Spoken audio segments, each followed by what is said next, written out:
મહેસાણા ખાતે નોંધાયેલ નાર્કોટિક્સના ગુનામાં વડવા તલાવડીના ઇસમને સ્પેશિયલ ઓપરેશન ગ્રુપની ટીમે ઝડપી લીધો।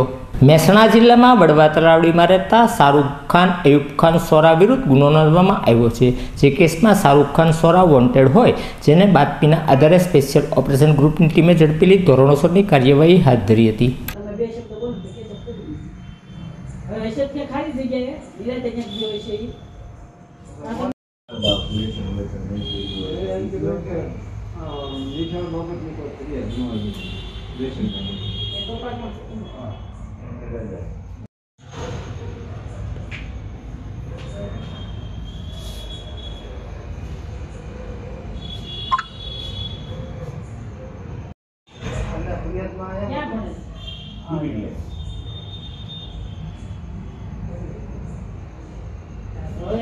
માનવા તમે ઉપર આવો ખાલી ક્યાં